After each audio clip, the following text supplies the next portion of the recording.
దయచేసి కూర్చోనండి. దేవుని యొక్క మహా ఉన్నతమైన కృపా ఆశీర్వాదములు ఈ 9వ దిన పరిశుద్ధ మోషే సుఖోపవాస ధ్యాన కూటములు ఏకీభవించిన మనందరకును తండ్రి తన కాపుదలను సదా దయచేయును గాక. ఆమేన్. ప్రభు యొక్క మహా ఉన్నతమైన కృపను బట్టి గత దినము కప్పల చేతను, రెండవదిగా భయంకరమైన నైలు నదిని రక్తముగా మార్చి వారు ఆహార పదార్థములుగా ఎంచుకొని ఉన్నటువంటి చేపలను హతము చేయే కాక ఆ చనిపోయిన సముద్ర అనగా ఆ నదీ తీరమును చేరి ఉన్న చేపల యొక్క శల్యములలో నుండి వచ్చిన దుర్వాసనంతటి ద్వారా ఆ దేశమంతటిని అపవిత్రపరచినట్లుగా మనము దేవుని వాక్యములో నిన్న చూశాం. దేవుని వాక్యమును బట్టి నిన్న అధ్యాయం మనకు చెప్తూ ఉన్న మాట, ఎవరు దేవుని బిడలను దేవుని మందిరమును పాడు చేస్తారో నేను వారిని పాడు చేస్తానన్నారు. ఇశ్రాయేలు ప్రజలు దేవుని జనము, దేవుని నివాసము. అందువలన మొట్టమొదటిగా ఆ దేశమును దేవుడు ఎలా మార్చేసిన అపవిత్రపరిచారంట. అపవిత్రపరచుట ఎలాగనగా, మొదటిగా ఆలయములో ఎప్పుడు సువాసన వెదజల్లుతూ ఉండాలి. ఆలయంలో ఎప్పుడు ఎలా ఉండాలండి? మంచి సువాసన వెదజల్లుతుండాలి. అందుకే ప్రతి యాజకుడు కూడా తన క్రమము చొప్పున దేవుని సన్నిధిలో ఏం వేసేవారట? ధూపము వేసేవారట. అలాంటి దేవుని మందిరమును ఫరో అపవిత్రపరిచాడు కాబట్టి ఆ మందిరములను, వారి దేహములను, వారి గృహములను అపవిత్రపరచులాగున దుర్వాసనతోనూ రక్తపు నీటితోనూ దేవుని వాక్యం సెలవిస్తుంది. దేవుని ఆలయము కూడా రక్తముతోనే తడపబడాలి. నిర్గమాకాండములో దేవుని వాక్యం ఏమని చెప్తుందంటే, నిబంధన రక్తముతో ఆలయములో ఉన్న ప్రతి ఉపకరణమును ఏం చేయాలంటే యాజకుడు శుద్ధి చేయాలి. ఆ శుద్ధి క్రమములోని అది పాప పరిహారార్థమైనటువంటి బలికి సంబంధించిన రక్తమై ఉండాలి. ఇప్పుడు ఇశ్రాయేలు ప్రజలైనటువంటి వారిని ఫరో పాడు చేశాడు కాబట్టి వారి పాపకృతమైనటువంటి స్థితులన్నిటికీ మూల కారణమైన నైలు నదిని రక్తముగా మార్చివేసి వారి స్థలములన్నిటినీ దేవుడు ఎలా మార్చేశాడంట? అపవిత్రపరిచేశాడట. ఆ అపవిత్రతతో పాటు రెండవది కప్పలను వారి మీదకు విడిచిపెట్టాడు. కప్పలు అసహ్యమునకు గుర్తు, దురాత్మకు గుర్తు.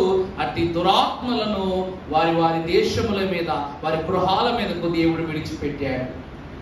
ఆ క్రమము జరిగిన తరువాత దేవుడు మోషేకి చెప్పాడు. మోషే మరలా హెచ్చరించడానికి ఎక్కడికి వెళ్ళాడు చెప్పండి? ఫరో యొద్దకు వెళ్ళాడు. 9వ అధ్యాయం చూసినట్లయితే, తరువాత యెహోవా వెళ్ళి నన్ను సేవించుటకు, ఇక్కడ ఏ వాక్యము చూసినా కూడా నన్ను సేవించుటకు అందగాని దేవుని సేవించటము వలన విశ్వాసికి కలగబోవు గొప్ప క్రియలు ఏమిటి? ఏమంటే నేను మీకు డబ్బులు ఇస్తున్నాను అనుకోండి, మీరు నన్ను ఒప్పడిగారు, నేను మీకు డబ్బులు ఇవ్వాల్సిన పరిస్థితి వచ్చింది అనుకోండి, ఎందుకు ఇస్తాను? వీడు ఖచ్చితంగా నా డబ్బులు తిరిగిస్తాడన్న నమ్మకంతో. అలాగే ప్రభువును మనుష్యులు ఎందుకు సేవించాలి, దేవుని ఎందుకు సేవించాలి అంటే, మీరు నాకు ప్రతిష్ఠితమైన జనం. నేను అడిగిన వాళ్ళందరికీ కోరికలు ఇచ్చాడంట దేవుడు. కనబడిన ప్రతి ఒక్కరికి ఇచ్చేసుకుంటూ కూడట. ఆయనకెవరైతే పరిశుద్ధులుగాను పవిత్రులుగాను ప్రతిష్ఠితముగా ఉంటారో వారికి కావలసిన సమస్త ఈవులను దేవుడు అందజేస్తానని వాక్యం సెలవిస్తుంది. ఇశ్రాయేలీలు దేవునికి ప్రతిష్ఠితమైన వారు, వారి పితరులు ప్రతిష్ఠితమైన వారు. భవిష్యత్తులో రానయ్యున్నటువంటి వంశావళంతయు కూడా ఎలా ఉందంట? ప్రతిష్ఠితముగానే ఉంది. అందుకే దైవజనులు అన్నారు, ఇశ్రాయేలు 12 గోత్రాలలో చివరి గోత్రము తప్పిపోయినా, దాను గోత్రము తప్పిపోయినా, అలాగనే దేవుని ఏర్పాటును బట్టి లేవీయులలో చివరివాడు తప్పిపోయినా వీరు అందరి క్రమాన్ని దేవుడు శిక్షగా వారి మీద వేయలేదట, కానీ వారి పితరుల భాగ్యాన్ని వారికి అనుగ్రహించాడట. వారి క్రమము చొప్పున వారికి జీతాన్ని ఇచ్చాడట ప్రభువు. అందుకే యాకోబు రూబేను గోత్రానికి, ఆ తరువాత ప్రతి ఒక్క గోత్రానికి పేరు పేరున ఇవ్వాల్సిన దీవెనలు వాళ్ళ పరిస్థితులను బట్టి, వాళ్ళ తప్పులను బట్టి గోత్రాలు చొప్పున స్వాస్థ్యాన్ని దేవుడు ఇచ్చాడు. ఈ రోజు వాక్యంలోనికి వస్తే పరిశుద్ధ దేవుని వాక్యం అంటూ ఉంది ఏమిటనగా, నా జనులను సేవించుటకు ఏం చేయాలి? నువ్వు వారిని పోనీయనొల్లని, ఇంకని వారిని నువ్వు బాహుబలము పొలములోనున్న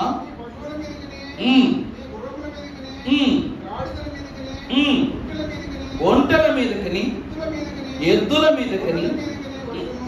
ప్రభునందు ప్రియమిటులారా, యోబు గ్రంథాన్ని మనము గతంలో జ్ఞాపకం చేసుకున్నప్పుడు దేవుడు 7 కంచెలను యోబు చుట్టూ వేసినట్లుగా మనం చదువుకున్నాం. మొదటిగా 7,000 గొర్రెల చుట్టూ ఏం వేశాడంట? కంచె వేశాడు. రెండవదిగా 500 జతల ఎడ్లకు కంచె వేశాడు. 500 ఆడు గాడిదలకు కంచె వేశాడు. ఇలాగున అతడు 3,000 ఇంకేదో చూడమ్మా 3,000 ఒంటెలకు కంచె వేశాడు. కరెక్టే.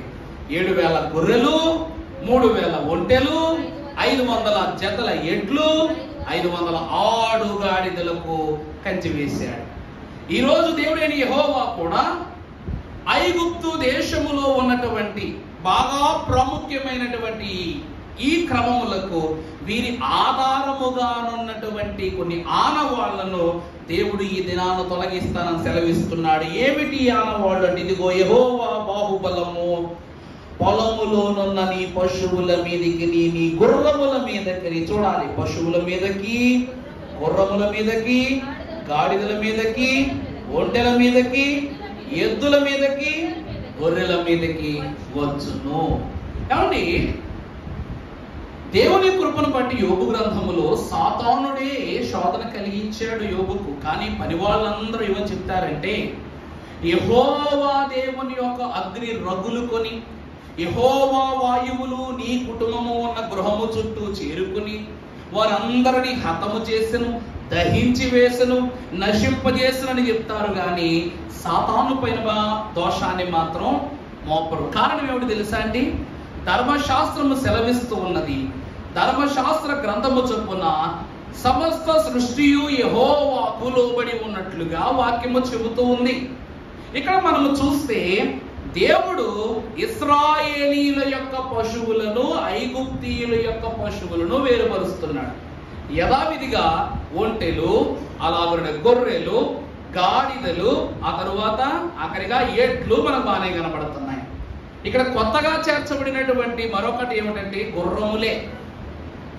దేవుని యొక్క వాక్యం చెప్తూ ఉంది, ఫరో గుర్రములంత వేగముగా ఏ గుర్రములు పరిగెత్తబట.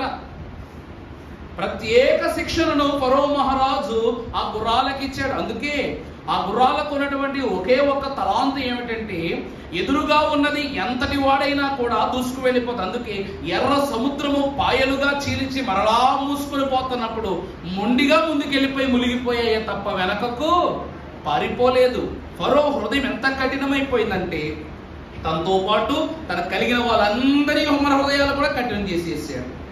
ఇశ్రాయేలు ప్రజలు ఈ స్థలములో నుండి, అనగా ఈ ఎర్ర సముద్రము ఈవల నుండి ఆవల దాటుతున్నప్పుడు, ఈ సముద్రము పాయలయ్యే కాసేపటి సమయములో యెహోవా అగ్ని ఫరో సైన్యాన్ని ఏం చేస్తుందంట? అగ్ని స్తంభము అడ్డుకట్ట వేసాపుతుందంట. ఈ రోజు జంతువులకు మంట చూపిస్తే పారిపోతాయి. జంతువులు అగ్ని చూస్తే ఏం చేస్తాయండి?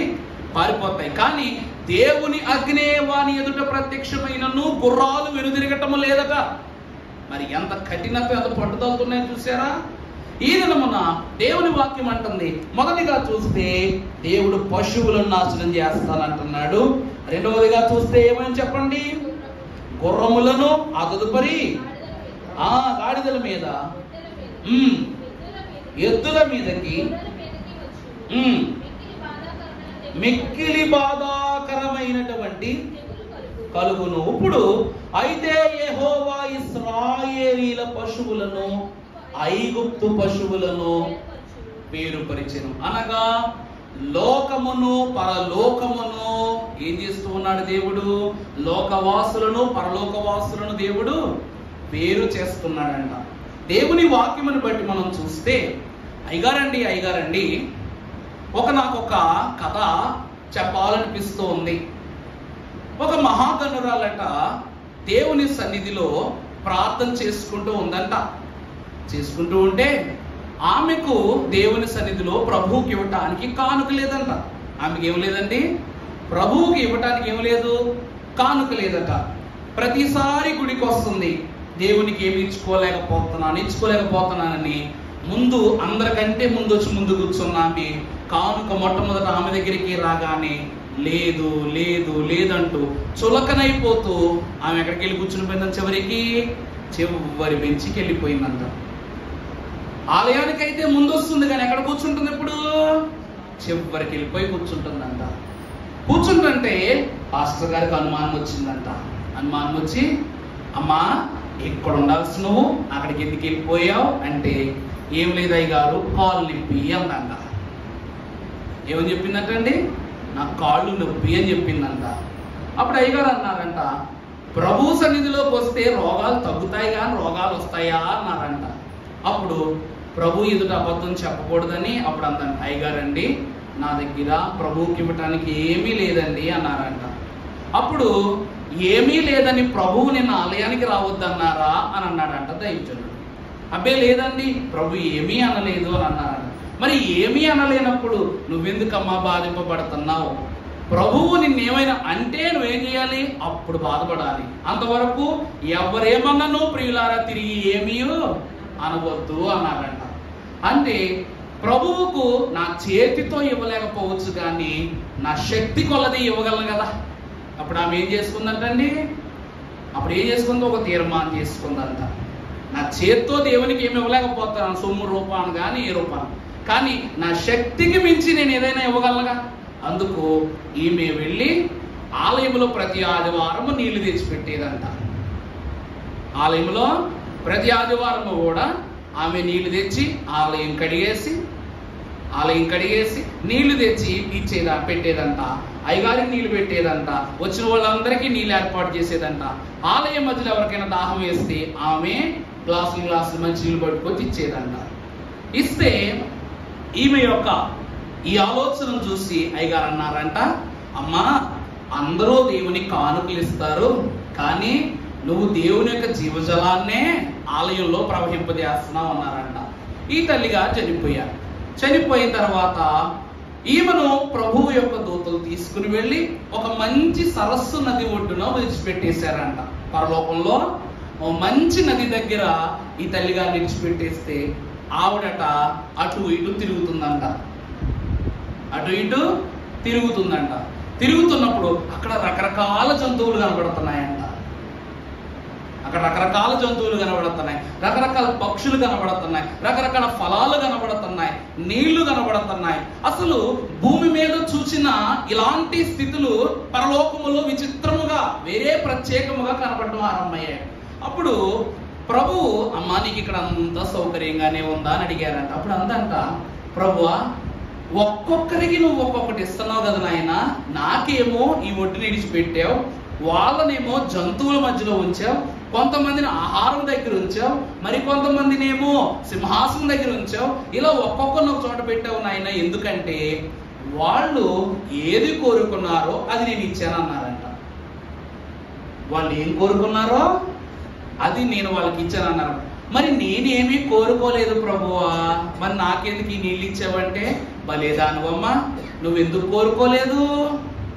నువ్వు కోరుకున్నావు, నీ శక్తి కొలది నేను చేయగలిగిన పనిని నువ్వు చేయాలనుకున్నావు. అలాగే నువ్వు ఆ రోజు శక్తి కొలది నువ్వు ఎంతకాలము ఆ నీళ్లు తేవటం, వారికి ఇవ్వటం, వారికి దాహాన్ని నింపడం, వారి యొక్క దాహాన్ని తీర్చడం ఇలా చేయటం వలన నువ్వు ఇచ్చిన గ్లాసుడు నీళ్ళన్నీ పెరిగి ఈరోజు పరలోకంలో ఏమైపోయినాయి? చెరువైపోయినాయి. దేవుడు పరలోకపు జంతువులను ఇహలోకపు జంతువులను వేరుపరుస్తాడు. పరలోకంలో కూడా నీళ్లు ఉంటాయి, పరలోకంలో కూడా జంతువులు ఉంటాయి, పరలోకములో కూడా ఆకాశం ఉంటుంది. అందుకని ఇదిగో క్రొత్త ఆకాశాన్ని క్రొత్త భూమిని చూచి. అయ్యగారు మీరు జంతువులు ఉంటాయంటారేంటి? నిజంగానే జంతువులు ఉంటాయండి. ఎందుకుండవు? పేతురు మహాభక్తునికి ఒకరోజు బాగా ఆకలేసిందంట. ఆకలిస్తే ప్రభు వైపు కనులెత్తి ఆశగా ప్రార్థన చేశాడు. ప్రభువా నాకు ఆకలేస్తుంది ప్రభువా, ఏదైనా పెట్టు అని ప్రభువును ప్రార్థన చేసినప్పుడు ఒక దుప్పటిలో సమస్తమైన చతుష్పాద జంతువులను, పురుగులను, పక్షులను అన్నిటినీ 4 చెంగుల దగ్గర పట్టుకుని దూతలు ఏం చేస్తాయంట? పేతురు దగ్గరికి పట్టుకొచ్చి అక్కడ పెట్టేసినాయి అంట. పేతురు దగ్గర పట్టుకొచ్చి పెట్టినాయి అంట. ఇందులో నీకేం కావాలో తిను పేతురు, ఎందుకంటే ఇది సామాన్యమైన ఆహారము కాదు, ఇది పరలోకపు భోజనము.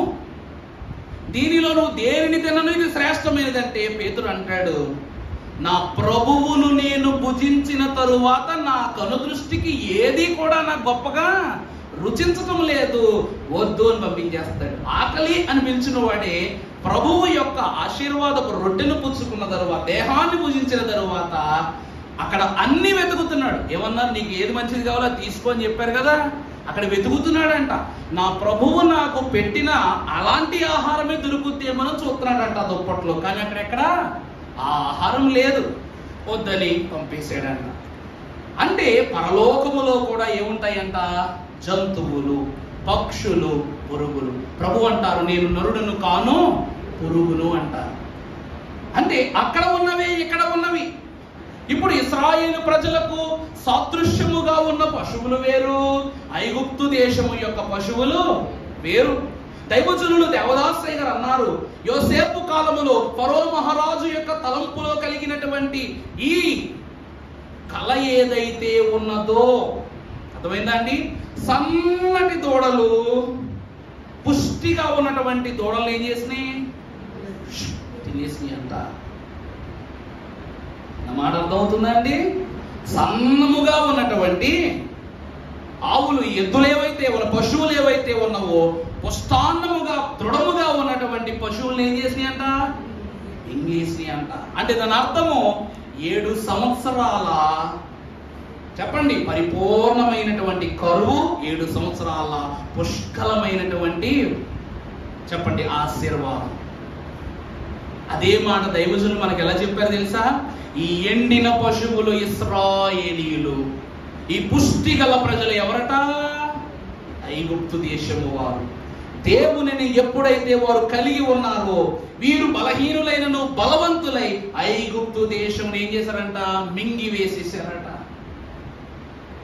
ఎందుకంటే దేవుని వాక్యం ఏం చెప్తూ ఉందంటే, ఫరో మహారాజు గనుడైనది యోసేపు జ్ఞానం వల్లే. ఫరో మహారాజు గొప్పోడైన దేని వల్ల అండి? యోసేపు జ్ఞానం వల్లే. ఆ జ్ఞానమునకు మూలమైన ఇశ్రాయేలీల సమస్త ఈవులను నశింపజేయుట. ఇక్కడ ఫరో చేసినటువంటి దుర్మార్గమైన పని ఏంటంటే, మనిషికి పని చేయించుకుని జీతం ఇచ్చేయాలి. వాక్యమే కాదు, లోకములో కూడా ఇది సూత్రమే. సరైన పని చేయించుకున్న తర్వాత సరైన జీతము ఇచ్చేయాలట. ఇశ్రాయేలు ప్రజల చేత పని చేయించుకుంటున్నాడు, కానీ ఫరో భోజనం పెడుతున్నాడా? సరిగ్గా పెట్టట్లా. వారికి ఆధారమైన ప్రతి పశువునకు ఆహారం అందనివ్వట్ల. ఈరోజు ఏది బాగా గడ్డి పెడితే పాలు ఇచ్చింది, దానికి గడ్డి పెట్టకుండా పాలు పొదుగు అని చెప్పి దాని దగ్గరికి వెళ్తే ఏం చేస్తుంది? అలాగుననే ఇశ్రాయేలు ప్రజలను వేధించి వేధించి వేధించి వారికే అన్నం పెడతలేదంటే ఇంకా పశువులకేం అన్నం పెడతాడు? అంతే కదండి. మనం తిని మనం బలం పొందుకుంటే పశువుకి కదా గడ్డి కోసి పెట్టగలం. వారు బలహీనులైపోతున్నారు, ప్రజలు కూడా, పశువులు కూడా బలహీనమైపోతారు. ఇప్పుడు దేవుడు ఏం చేస్తున్నాడంట? వేరు చేస్తున్నాడంట. దేవుడు ఏం చేస్తున్నాడండి? వేరు చేస్తున్నాడంట. వేరు చేసి ఐగుప్తు దేశము యొక్క పశువులకు, గొర్రెలకు, ఒంటెలకు, ఇలాగున్న ప్రతి జీవిని దేవుడు ఏం చేస్తున్నాడు? తన హస్త బలము చేత. దేవుడు ఏం చేస్తున్నాడండి? తన హస్తము యొక్క బలము చేత. దేవుని చెయ్యి ఎన్నో కార్యాలు చేసింది. దేవుని చెయ్యి ఎన్నో కార్యాలు చేసింది. నరుని నిర్మించింది ఈ చెయ్యి, ధర్మశాస్త్రాన్ని రాసింది ఈ చెయ్యి. బెల్షెజరు కాలములో మెనే టేకేలో ఫార్సిస్ అని ఆలయము గోడ మీద వ్రాత రాసింది. క్రీస్తు కాలములో నేల మీద ఆయన వంగి ఏమో రాయుచుండని చెప్పింది ఆ చెయ్యి. మహాభక్తుడు గనుడైన హానోకును చెయ్యి పట్టి నడిపించుకుని వెళ్ళింది ఆ చెయ్యి. రేపటి రాకడ కాలములో యేసు క్రీస్తు ప్రభు రూపమున వరునిగా వచ్చి వధువును పట్టుకుని తీసుకుని వెళ్ళేది ఆ చెయ్యే. అది ఏ చెయ్యి అనగా బలమైన హస్తము.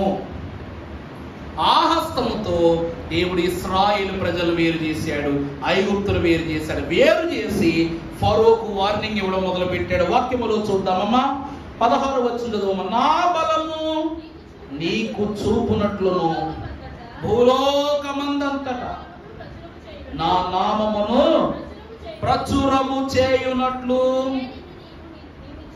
ఇందుకే నేను నిన్ను. అమలారా, మనము గెలవాలంటే ఓడిపోయేవాడు ఒకడు కావాలి. ఏమండి, అంతే కదమ్మా. గెలిచేవాడు ఉన్నాడంటే ఓడిపోయేవాడు ఒకడు ఉన్నాడని, ఫస్ట్ ర్యాంకర్ ఉన్నాడంటే లాస్ట్ ర్యాంకర్ ఉన్నాడని. అలాగని దేవునికి ఫరో ఎటువంటి వాడట? దేవుని నామం ఎంత గొప్పదో ఈ లోకమంతా తెలియజెప్పటానికి ఫరోను ఏర్పాటు చేసుకుని, నిన్ను ఏర్పాటు చేసుకుని ప్రభువు చెప్తున్నాడు. దైవజనులు దేవదాసయ్య గారు అన్నారు, ఫరో యొక్క హృదయము సాతాను కంటే కఠినమైనది. ఫరో హృదయం దేనికంటే కఠినమండి? సాతాను కంటే కఠినమైనది. కానీ సాతానికి ప్రభు ఎంతటి గనుడో తెలుసు. దైవజనులు అన్నారు, ఒక సమయం వచ్చిన తర్వాత సాతాను కూడా భయపడతాడంట. ఒక సమయం వచ్చాక సాతాను కూడా భయపడతాడంట. అందుకే ప్రాణగ్రంథం చివరికి వచ్చేసరికి వాక్యం ఏమన్నా తెలుసా? మొదట అబద్ధ ప్రవక్తను, ఘట సర్పమును నరకంలో వేసేస్తాడు దేవుడు. ఆ తర్వాతే సాతాన్ని వేస్తాడు. అర్థమవుతుందండి? ఘట సర్పాన్ని, అబద్ధ ప్రవక్తను వేసిన తరువాత 3వ వంతుగా ఎవరు వేస్తాడట? సాతాను వేస్తాడట. అసలు సాతాను మొదటి నుంచి ఉన్నవాడు, వాడే దుష్టుడు, వాడే ముందుకు వెళ్తాడు అనుకున్నాం. కానీ అబద్ధ ప్రవక్తను, ఘట సర్పమును రెండింటిని వేసిన తరువాత సాతాను వేస్తాడట ప్రభావగ్నిలో.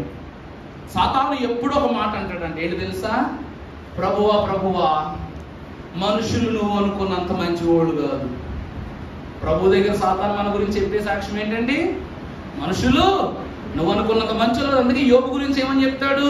నువ్వు వాళ్ళ చుట్టూ కంచేసావు కాబట్టి నేను స్తుతిస్తున్నారు తప్ప ఒకసారి కంచితి వాళ్ళ విశ్వరూపం చూపిస్తారు నీకు అని అంటాడా లేదా? ఫరో విషయంలో కూడా ప్రభు అంటున్నది అదే. ఫరో మనసు కూడా అనుకుంటుంది, యెహోవా దేవుడే నీ పక్కన లేకపోతే మోషే నిన్ను జయించడం ఎంతసేపు, నాకు నిన్ను గెలవడం ఎంతసేపు? ఒకానొక సమయంలో ఒక ఐగుప్తీయుని చంపి నేను నిన్ను హతమార్చుదునని పారిపోయిన పిరికివాడివి నువ్వా నా ఎదురుగా నిలబడి సాహసంగా మాట్లాడుతున్నావు? నీ దేవుడే లేకపోతే నేను ఎదురు విడిచిపెడతానా? నిన్న ప్రభు అంట ఫరోని ఎందుకు ఏర్పాటు చేస్తున్నాడంట? దేవునికి ఇతడే శత్రువు. ఇతని శత్రుత్వము ద్వారానే దేశమంతటా, ప్రపంచమంతటా దేవుడు ఎంత గొప్పవాడో తెలుస్తుందంట. అందుకే దేవుని వాక్యమా గమనించండి, ఈ తెగుళ్ళు ఐగుప్తు దేశానికి కాదు, నీలాంటి ఫరో మహారాజు వంటి కఠినత్వపు హృదయముతో ఉన్నవాడు రానున్న దినాలలో రాబోతున్నాడంట. అతడే అబద్ధ ప్రవక్త, దుష్టుడు, సాతాను సంబంధి, క్రీస్తు విరోధి. ఎవరంటే అతను? క్రీస్తు విరోధి. దైవజనులు దేవదాసయ్య గారు అన్నారంట, దేవదూతలు కూడా వెళ్ళలేని చోట్లకు దేవుడు సాతాను పంపిస్తాడంట. ఆ మాట అర్థమవుతుందండి మీకు జాగ్రత్తగాను? ఇప్పుడు దూతలని దేవుడు పరిశుద్ధ స్థలాల్లో పంపిస్తాడా, అపరిశుద్ధ స్థలాల్లో పంపిస్తాడా? దేవదూతల్ని. ఇప్పుడు పాస్టర్లు సంఘం మీరు ఉన్నారు, సువార్త వినే చోటికి వెళ్ళి చెప్పాలనిపిస్తుందా, వినని చోటికి వెళ్ళి చెప్పాలనిపిస్తుందా? వినే చోటికి ఇలా చెప్పాలనిపిస్తుంది. కానీ మరి వినని చోటులో ఉన్న వారికి ఎవరు బోధిస్తారు అని ప్రభు అడుగుతున్నారు. అర్థమైందా అండి? మరి వినని చోటుకి దూతలు వెళ్ళరు, మనుషులు వెళ్ళరు. దూతలు వెళ్ళరంటే మనమే వెళ్తాం? ఇంకా దూతలే వెళ్ళినప్పుడు మనం వెళ్తాం. ఆ చోట్లకి ఎవరు పంపిస్తాడు తెలుసా? సాతాను పంపిస్తాడు. అదే పాఠము, సాతాను నేర్పిడి పాఠము. ఒక ఖైదీ తోటి ఖైదీ మాటే వింటాడు, ఒక దొంగ మరో దొంగ మాటే వింటాడు. అర్థమైందండి? పాపం చేసినోడు పాపి మాటే వింటాడు. అందుకే సాతానుడు దొంగయు, విరోధియు, హంతకుడును. అంతే కదండి, సాతానుడు అంతే కదా. వాక్యంలో సాతాను గురించి ఏమని రాయబడి ఉంది? అతడు దేవునికి విరోధి. అందువలన దేవునికి విరోధంగా ఎవరున్నా వాళ్ళ దగ్గరికి వెళ్ళి చెప్తే సాతాను మాట వింటారా వినరా అండి? వింటారు. దొంగ దేవుని యొక్క ఆత్మీయతను దొంగతనం చేసి దుష్టుడిగా మారాడు. ఇతను దొంగ. ప్రతి విషయాన్ని ప్రతి విషయం దొంగతనం చేస్తాడు. అందువలన ఈ దొంగ వేరే దొంగల దగ్గరికి వెళ్తే, ఇతర గజ దొంగ కదా, వేరే దొంగల దగ్గరికి వెళ్తే వింటారా వినరా? ఇప్పుడు బరబ్బా ఉన్నాడు. ప్రభు దగ్గరికి వచ్చి, నువ్వేనా యేసు ప్రభు అంటే? నీ గురించి చాలా గొప్ప గొప్ప మాటలు వింటున్నాను నేను, ఒకసారి నాతో చేయగలుపు. నీకున్న పలుకుబడితో, నాకున్నటువంటి జ్ఞానంతో ఈ దేశంలో ఉన్న బంగారం అంతా మనం ఏం చేయొచ్చు? దొంగలించేయచ్చు, సొమ్మంతా కైవసం చేసుకోవచ్చు. అంటే ప్రభు అంటారు, నేను నీ కొరకు ప్రాణమైన ఇస్తాను కానీ నీతో చేతులు, ప్రభు చేతులు కలపరు. కానీ ఎవరు కలుపుతారు? సాతాను కలుపుతారు. అందుకే బరబ్బా హృదయము కలిగిన వారి కొరకు అదే హృదయము గల సాతాను పంపిస్తాడంట. వెళ్ళు, వాళ్ళ దగ్గరికి వెళ్ళు అని. అందుకే మనకు వచ్చే రోగములు, ఇబ్బందులు, మన పెద్దవాళ్ళు ఒక మాట అంటారు, కత్తి వాడిన వాడు కత్తికే బలవుతాడని. దేని విషయంలో అతిశయపడతాడో దానికి ఆహుతైపోతాడు. అగ్నితో పనిచేస్తే అగ్నికే, నీటితో చెలగాటమాడితే నీటికి, లోకముతో చెలగాటము లోకానికి, పాపముతో ఆడుకుంటే పాపానికి ఏమైపోతాం? మనం ఆహుతైపోతాం. సాతానుడు జీవిత గుణపాఠాలు నేర్పిస్తాడట. ఎవరు? తోతలు వెళ్ళలేని చోటుకు వెళ్ళి. ఈ రోజున ఫరో మహారాజు ఒక్కడి ద్వారా ఐగుప్తు దేశమంతటికి నీ దేవుడు గుణపాఠాన్ని చెప్తాడు. అందుకే నిన్ను నా శత్రువుగా నేను ఏర్పరచుకున్నా. నీ అందరు నువ్వు నా శత్రుత్వం కాలా, నేను పుట్టించిన శత్రువు నువ్వు. నీ ద్వారానే నా మహిమ, నా ఘనత, నా శక్తి, నా ప్రభావము దేశమంతటా ఏం కాబోతుంది? వ్యాపించబోతుంది. ఇలాగున పశువుల పైన, వాటిపైన చెప్పాను కదండి, గొర్రెలు ఆదాయానికి గుర్తు. గొర్రె బొచ్చు అమ్ముకొని ఏం చేయొచ్చు? బోలెడని సంపాదించవచ్చు. గొర్రె మాంసము కూడా అమ్ముకుంటారు, అంతే కదా. ఆ కాలంలో అబీగయీలు యొక్క భర్త దేవుని కృపను బట్టి దావీదు మహారాజు, నాకు ఆ మాంసము ఆ విందులో కొంత పంపించు అని చెప్పేసి అంటే, నేను పంపనని చెప్పేసి ఎదురు తిరుగుతాడు. ఆ మాంసము వలన అంటే ఆహారము ధనానికి గుర్తు అన్నమాట, కలిమికి గుర్తు. రెండవది ఒంటెలు ప్రయాణానికి గుర్తు. మూడవది గాడిదలు రవాణాకు గుర్తు. నాలుగవది ఎద్దులు వ్యవసాయానికి గుర్తు. వీటన్నిటినీ కూడా దేవుడు ఏం చేశాడంట? ఐగుప్తు వ్యవసాయాన్ని, ఐగుప్తు ప్రయాణాలని, ఐగుప్తు యొక్క చెప్పండి అవసరతలను, ఐగుప్తు యొక్క కలిమిని దేవుడు ఏం చేశాడంట? ఆపేశాడు. ఇప్పుడు వీళ్ళు శూన్యంలోకి వెళ్ళిపోయారు. ధాన్యాదులన్నీ ఆగిపోయి. ఈ పని జరిగించిన తరువాత దేవుడు కొంచెం ముందుకు వెళ్తే 13వ వచనం, తరువాత యెహోవా మోషేతో ఇట్లా నేను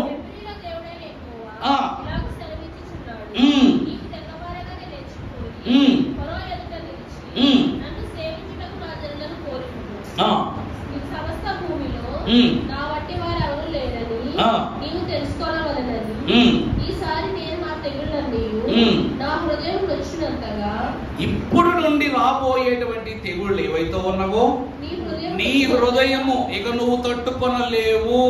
ఇప్పటి వరకు నీ ఆర్థిక జీవితానికి, లేకపోతే నీ అనాలోచన జీవితానికి ఇబ్బంది, ఆటంకం కలిగించాయి. కానీ ఇప్పటి నుండి నీ ఆత్మీయ జీవితానికి కూడా నేనేం కలిగించబోతున్నా? నీ హృదయము నొచ్చుకునేటట్లుగా నేను నా కార్యాలు జరిగిస్తాను ప్రభు అంటున్నారు. కొంచెం ముందుకు వెళితే అమ్మా 22వ వచనం, యెహోవా నీ చెయ్యి ఆకాశము వైపు చూపుము,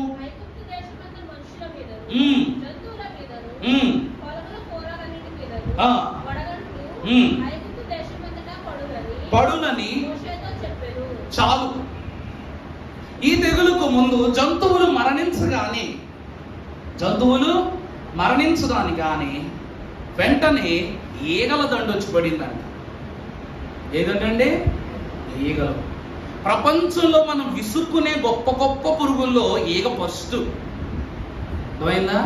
మంచి ఆహారం తయారు చేసుకుని ముద్ద పెట్టుకున్నట్టుగా సౌండ్ చేసింది అనుకోండి,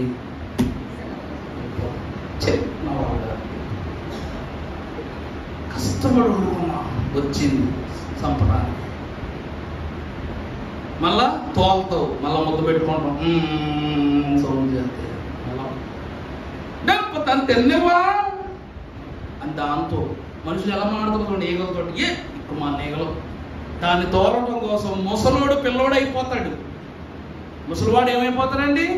పిల్లవాడు అయిపోతాడు. మంచం ఎక్కేస్తాడు, అటకెక్కేస్తాడు, గుమ్మం దూకేస్తాడు, గోడ దూకేస్తాడు. ఆ ఈగని ఇంట్లోంచి పంపించడానికి పెద్ద సర్కస్ జరుగుతుంది ఇంట్లో. దొరికిన ప్రతి వస్తువుని పట పట పట పటమని కొట్టేస్తూ ఏది పగులుతుందో కూడా అంత విసుకొచ్చేస్తే ఈగలతో. ఇక్కడ చనిపోయినటువంటి ఈ దేహాల పైన మొట్టమొదటిగా వాలేటువంటి దౌర్భాగ్యమైన స్థితి ఏమిటంటే ఈగల దండు.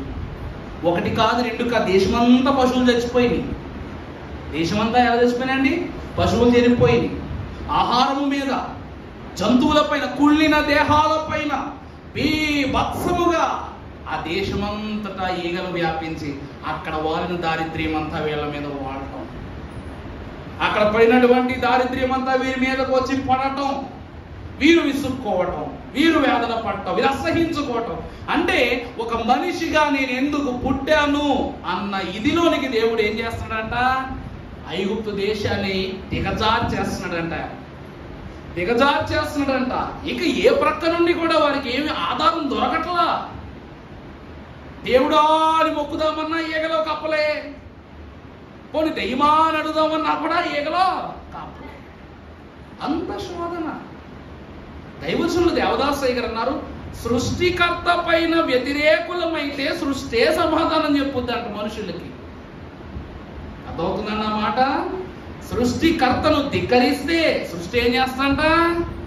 నువ్వు ప్రభువునే ధిక్కరిస్తావా? ఆవు నీ సంగతి చెప్తానని. దేవుని వాక్యాన్ని బట్టి చూస్తే ఏ సింహమైతే ఏదేను వనములో ఆదాముతో కలుసుందో ఆ సింహాన్ని ఈ రోజు మనం టీవీలో చూడాలన్న భయమే. నేరుగా వస్తే భయాలు గీయాలి లాంటివి ఏముండవు, జ్వరం వచ్చేత్తమే. చిన్న ఈగను చూసిన ఈగలకు కూడా మనుషులు ఏమైపోయారంట? చులకనైపోయారంట. వేధించడంలో ప్రతి విషయము కూడా మనుషునికి వ్యతిరేకమైపోతుంది. కారణము దేవునికి వ్యతిరేకముగా ఫరో అనగా ఐగుప్తు దేశం ఉన్నది కాబట్టి. ఈ దేహాలను, ఈ చనిపోయినటువంటి శల్యాలను, వాటిపై వాలినటువంటి ఈగలన్నీ వారిపై దాడి చేయాలి.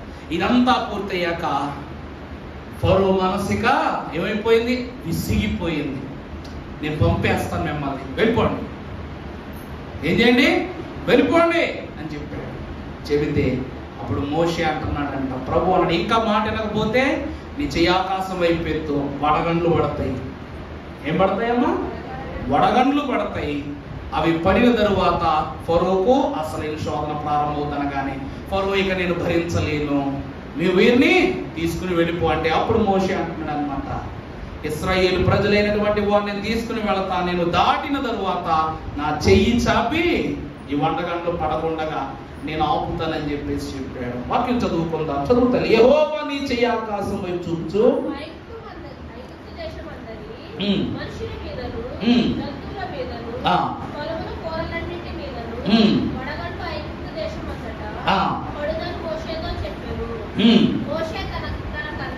మోషే తన కర్రను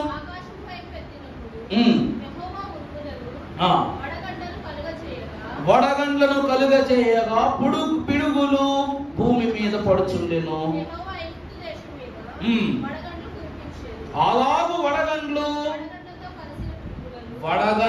వడగండ్లతో కలిసిన పిడుగులను బహుబలమైన వాయు. ఏమండి, వడగండ్ల వాన ఎప్పుడేం చూసారా మీరు?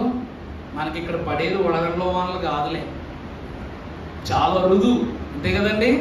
మహా అయితే ఈ నేల జీవితంలో ఒక 4-5 సార్లు చూసుంటాం గట్టిగా.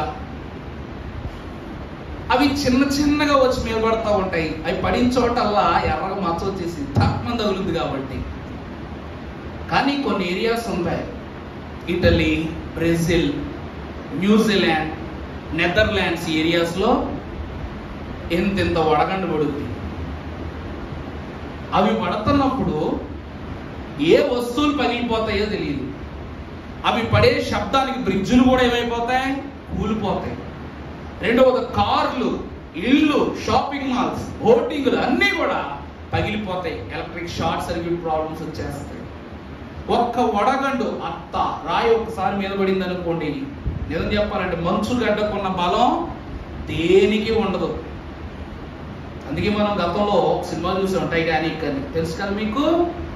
ఆ టైటానిక్ సినిమాలో అంత పెద్ద షిప్, ప్రపంచంలో ఎప్పుడో అంత పెద్ద షిప్ మళ్ళా కూడా తయారు చేయలేదంట, అంత బలంగా కూడా తయారు. అంత బలమైనటువంటి ఆ నౌకే దేనివల్ల నాశనం అయిపోయింది?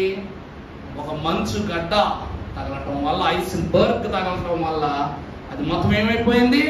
అందులో ఉన్న ప్రజలు, ఆ ఓడ ఇప్పటి వరకు అంటార్కిటికా సెంట్రల్ రీజియన్ లో అది మునిగిపోయింది. ఇప్పటి వరకు ఆ చీలికలు కూడా ఇంకా బయటిది. ఇలా ఐస్ కొన్న బలం అట్లాంటిది. దేవుడు దేశమందంతటా కూడా ఈ వడగండ్ల వాన కురిపించాడు. మరి ఎటువంటి వడగండ్లంట? పిడుగులతో కూడుకొనినటువంటి వడగండ్లు. ఈ క్రమము జరుగుట ఆరంభమైన తరువాత ఐగుప్తు దేశములో ఉన్న ప్రజలెవరూ వారి గృహములను దాటి బయటకు రావలేకపోతున్నారు. ఫరోకు విన్నవించాలన్నా చెప్పాలన్నా ఎక్కడి వారు అక్కడే ఆగిపోయారు తప్ప ఎవరును సాహసము చేసి బయటకు రాలా.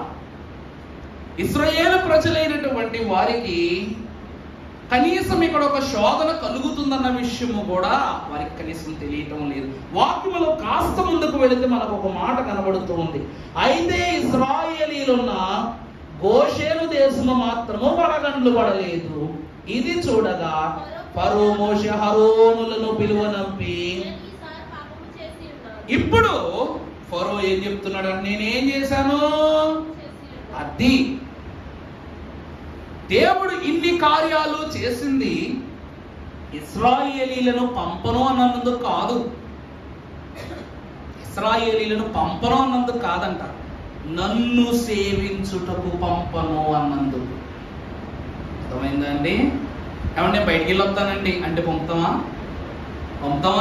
ఏమండి నాకు అర్జెంట్ చిన్న పని తగిలిందండి, పలానా పని రీజన్ చెప్తే అప్పుడు కూడా పంపదు, అది తప్పు. అది ఎమర్జెన్సీ అని తెలిసినా కూడా పంపకపోతే తప్పు. దేవుడు పంపమంటున్నది సాధారణమైన పని జరిగించడానికి కాదు.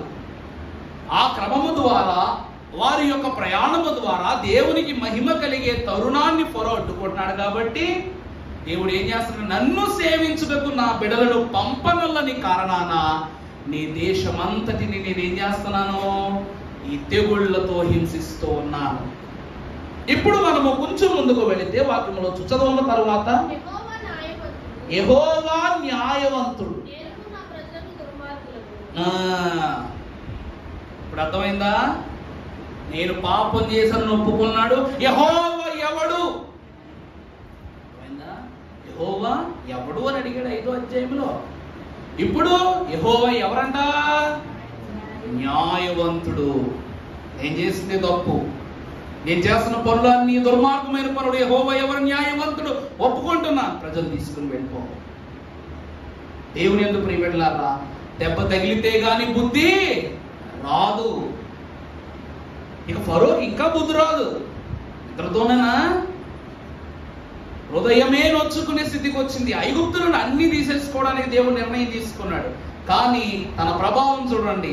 పాపము నొప్పుకున్నట్టే ఒప్పుకొని పాపము నుండి తప్పుకున్నాడు. తప్పుకొని దేవునికి విరోధం అవుతున్నాడు. చివరికి వచ్చేస్తే ప్రియులారా, తర్వాత చూడ 29 చదువు. మోషే అతను చూచి, నేను ఈ పట్టణము నుండి బయలు వెళ్ళగానే నా చేతులు యెహోవా వైపు ఎత్తెదను.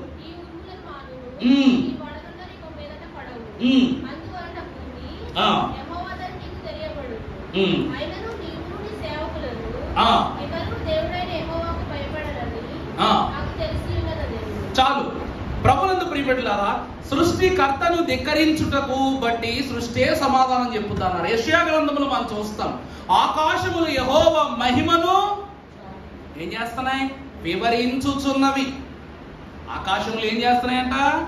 యెహోవా ఎంత గొప్పవాడో వివరిస్తున్నాయంట. నా ప్రభువుకు ఎదురొస్తున్నారు కాబట్టి గద్దిస్తూ గద్దిస్తూ వడగండ్ల చేత శోధిస్తూ యెహోవా బలమేమిటో చూపిస్తున్నారు. దైవజనులు అన్నారు, దేవుడంట భూమిపైన చెయ్యలా చాకుంచుతాడండి. ఎప్పుడు దేవుడు ఎప్పుడు చెయ్యలా ఉంచుతాడంట? భూమిపైన అలా చేయబెట్టి ఉంచుతాడంట. ఏ శ్రమ, మన భాషలో చెప్పాలి, సైన్స్లో చెప్పాలంటే మనకు ఓజోన్ పొర అని ఒకటి ఉండేది ఒకప్పుడు. లేదనుకోండి, అది పాడైపోయింది. అంతే కదండి. మన పొల్యూషన్ల వల్ల, పొల్యూషన్ అంటే ఏదో పాపాల వల్ల ఏమైపోయింది, అది పాడైపోయింది. అలాంటి దేవుని యొక్క హస్తము కూడా దినదినము విశ్వాసికి దూరం అయిపోతుందంట. ఆది కాండములో ఆదాం పక్కనున్న చెయ్య మన కాలములో ఎక్కడో ఉందంట. మరలా ఆ చెయ్యి మన యొద్దకు మనం రక్షించుటకు రావాలి అంటే మనం ఎలా ఉండాలి? సత్ప్రవర్తన భావముతో ప్రభు వైపు అడుగు వేయాలి. ఇక్కడ వాక్యం ఏం చెబుతుందంటే, ఆకాశములు యెహోవా మహిమను వర్ణించుచున్నవి, అలాగే సమస్త సృష్టియు దేవుని యొక్క సువార్తను ప్రచురము చేయుతున్నది. ఇక్కడ ఫరో మహారాజును వేధించుటను బట్టి ఆకాశములు యెహోవా మహిమను వడగండ్ల ద్వారా, పిడుగుల ద్వారా ఆ దేశమును వేధించి దేవుని మహిమను వర్ణించుట మనం చూస్తున్నాం. ఈ క్రమము తరువాత ఫరో మహారాజు ఎప్పుడైతే క్షమాపణ వేడుకొని మోషేకు చెప్పాడో, అన్ని ప్రయాణానికి సిద్ధం చేసేసుకుని ఇశ్రాయేలు ప్రజలు బయలుదేరి చివరి దాకా వచ్చినప్పుడు మోషే తన హస్తములను చాపి ఏం చేశాడంట? ఈ వడగండ్లను ఆపగానే ఫరో తన బుద్ధిని చూపించడం మొదలుపెట్టాడు. దేవుని ఎందుకు ప్రియపెట్టలారా, దైవజనుడు దేవదాసయ్య గారు ఒక చోట వర్తమానం చెప్తుంటే, దయచేసి జాగ్రత్తగా గమనించండి, ముగించేస్తాను 2 నిమిషాలు. ఒక చోట వర్తమానం చెప్తున్న కార్యక్రమంలో చెప్తుంటే, అక్కడ ఉన్న జనాలందరూ కూడా ఒక్కరు కూడా బైబిల్ని తెచ్చుకోలేదంట. అది జరిగేది ప్రార్థనా కూటం, కానీ ఎవరేం తెచ్చుకోలేదు, ఎవడు బైబిల్ తెచ్చుకోలేదంట. కర్రలు తెచ్చుకున్నారంట. ఏం తెచ్చుకున్నారండి? కర్రలు తెచ్చుకున్నారంట. ఈయన చెప్పే మాట కానీ మనకు నచ్చకపోతే మేమేం చేస్తాం? ఈ కర్రలతో తరిమి కొట్టేస్తాం అన్నారంట. తరిమి కొట్టేస్తే ఆ మీటింగ్ పెట్టిన ఆయన గుండు జల్లుమంటుంది. ఆ మీటింగ్ పెట్టిన ఆయనకి గుండు జల్లుమంటుంది. ఇప్పుడు అయ్యగారు దైవజనుడు ఎట్లాంటి అవమానం కలుగుద్దేం, ప్రభువా నువ్వే నాయనా నీ దాసును రక్షించాలి, దాసును రక్షించి ప్రార్థన చేస్తుంటే దైవజనులైన వారు బైబిల్ పట్టుకుని స్టేజ్ మీదకి వచ్చారంట. స్టేజ్ మీదకి వచ్చి అందరినీ జాగ్రత్తగా చూస్తున్నారంట. చూస్తుంటే ఈయన మాట్లాడట్లేదు, వాళ్ళు మాట్లాడట్లేదు. అప్పుడు వీళ్ళు అన్నారంట, ఎంతసేపు మమ్మల్ని ఇలా చూస్తారు, మీరు చెప్పేది ఏదో చెప్పండి, మాకు నచ్చితే మీరు ఇక్కడ ఉంటారు, లేకపోతే మేము ఏం చేస్తాం, మిమ్మల్ని తరిమి కొడతాం అన్నారంట. అప్పుడు అన్నారంట, ఇక్కడకు నేను ఏం చెప్పడానికి వచ్చానో మీకు తెలుసా అన్నారంట. ఏమన్నారండి? నేను ఇక్కడికి మీకు ఏం చెప్పడానికి వచ్చానో తెలుసా అంటే వీళ్ళు అన్నారంట, తెలీదు అన్నారంట. తెలియని వాళ్ళకి ఏం చెప్తాం అని చెప్పేసి అయ్యగారు వెళ్ళిపోతున్నారంట. అయ్యగారు ఏం చెప్తారండి? తెలియని వాళ్ళకి నేనేం చెప్తాను అని వెళ్ళిపోతున్నారంట.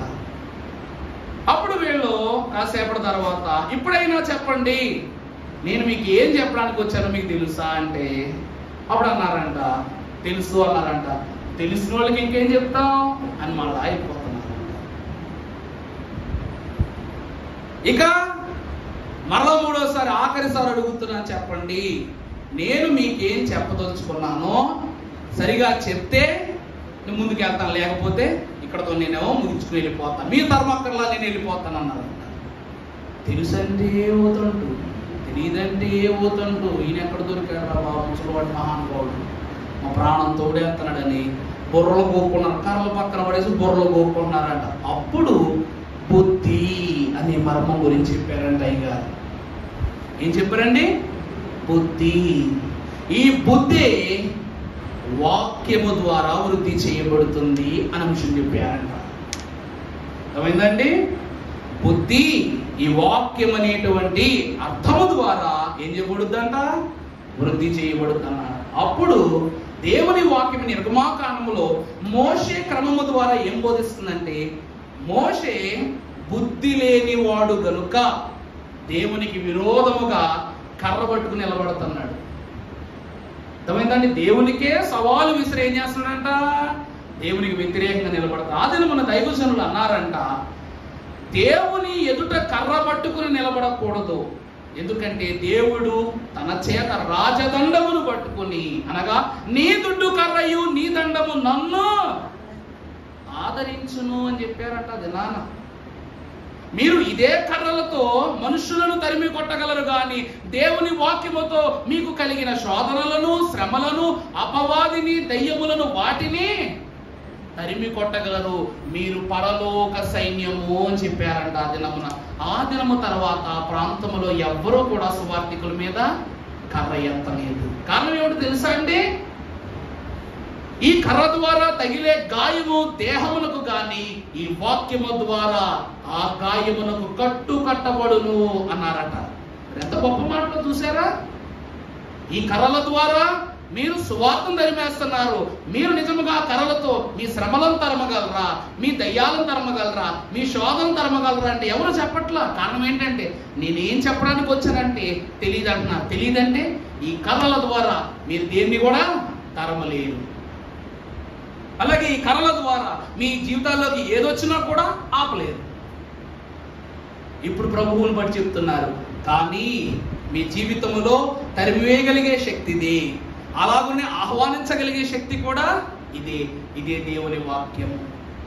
ఈరోజు మోషే మహాభక్తుడు ఏం చేస్తున్నాడంటే ఆకాశము దేవుని మహిమను వర్ణిస్తూ ఉంటే ఫరో అబద్ధ తత్వమును కనపరుస్తూ దేవునికి వ్యతిరేకముగా తన క్రమాన్ని జరిగించాడు. కాబట్టి మరలా దేవుడు తన హృదయం, దేవుడు ఇందాకే చెప్పాడు, హృదయము నొచ్చుకునేంత ఘోరమైన తెగులు నేను మీకు రప్పిస్తానని చెప్పారు. ఇది ఇంకా అంత్యము కాదు, ఆరంభం అని చెప్పాడు. మోషే ప్రభువు ఏ చిత్త చేస్తున్నాడు తప్ప ప్రభువు చెప్పనిది ఏది ముందు చేయట్లా. దైవజనుని బట్టి చెప్తున్నాను ప్రియబిడ్డలారా, వాక్యం అంటూ ఉంది, నీ మీదకు తెగులు వస్తే రానివు. ఎందుకంటే ఏ తెగులు నీ గుడారమును సమీపించదు. కారణం ఏమిటంటే దేవుడే నీ గుడారమునకు రక్షకుడై ఉన్నాడు. వాక్యములో యెషయా భక్తుడు అంటాడు, కీర్తన గ్రంథంలో ఉన్నది ఒక మాట, దావీదు అంటాడు, యెహోవా నీ గుడారములో అతిథిగా నివసింపదగిన వాడెవడు? యెహోవా నీ గుడారములో అతిథిగా నివసింపదగిన వాడెవడు? అలా నివసించగలిగిన వాడు ఎవడు అంటే దేవుని వాక్యమును కలిగిన వాడే. ఆనాడు అబ్రహాము దేవుని వాక్యం అనే గుడారమును స్థాపించుకున్నాడు కాబట్టి దేవుడు ఆతిథ్యము తీసుకోవడానికి వచ్చారా లేదా అండి? వచ్చారా లేదా? అబ్రహాము గారు దైవభక్తి, దైవ విశ్వాసము, దేవుని జ్ఞానముతో బతుకుతున్నారు కాబట్టి దేవుడు ఆ గుడారములో అతిథిగా వచ్చారు. అలాగనే ఇశ్రాయేలు ప్రజలు కూడా మోషే వేసినటువంటి అంత గుడారము, భక్తి గల, జ్ఞానము గల, దైవ వాక్యము గల గుడారు, ప్రత్యక్ష గుడారం వేశారు కాబట్టి ప్రభు ప్రత్యక్ష గుడారంలో దిగి వచ్చారు లేదా? సొలొమోను కూడా అంతే భక్తి శ్రద్ధలతో ఆలయాన్ని నిర్మించి ప్రభువుకు బలిపీఠం కట్టించాడు కాబట్టి అక్కడికి ప్రభు దిగి వచ్చారు. అంటే ఆకాశం నుండి దిగివచ్చున్నది ఏదైనా కూడా దేవుని మహిమనే వర్ణిస్తుంది.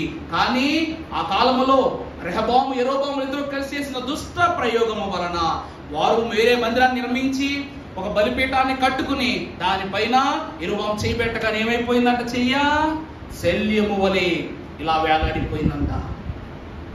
అర్థమైందమ్మా? దేవుని కాదని చేసే ఏ పనైనా కూడా అది చివరికి తిరిగి మనకే దోషముగా మారుతుంది. కాబట్టి ఇప్పుడు ఫరో ఈ అధ్యాయము చివరిలో పంపిస్తానని చెప్పిన ఇశ్రాయేలు ప్రజల్ని ఏం చేశాడంట? పంపించడం మానేసి దేవునికి మరలా ఎదురు వెళ్ళాడంట. గాయపడినాడు, మళ్ళా ఎదురు వెళ్తున్నాడు. దేవుడు తర్వాత అధ్యాయములో ఫరోకు కలగబోయేటువంటి ఎట్టి శ్రమలను అన్ని మనకు తెలియజేసి ఈ అధ్యాయము ద్వారా ప్రభువు ఐగుప్తును, ఇశ్రాయేలు యొక్క పశువులు వేరుపరిచినట్లుగా మనల్ని కూడా గొర్రె మేకల తీర్పులో గొర్రెల వరుసలోనికి మనం చేర్చుకొని దుష్టునిగా ఉన్న వారందరి మేకల వరుసలోనికి నెట్టివేసి మేలులతో మనల్ని అలంకరింపచేయును గాక. ఆమేన్. పరిశుద్ధుడా స్తోత్రము. ఈ కొద్ది మాటలు మాలో ఫలింపచేయండి. దయగల ఆత్మ సమభూమి గల ప్రదేశంలో నడిపించునన్నారు. ఇశ్రాయేలు ప్రజలు నడిపించున్న మీరే పరలోక సమభూమిలో నడిపించున్నారు కనుక ఈ దినమునాయన మీ ఆత్మీయ తలపు మాకు దయచేయమని ప్రభువును వేడుకోండి.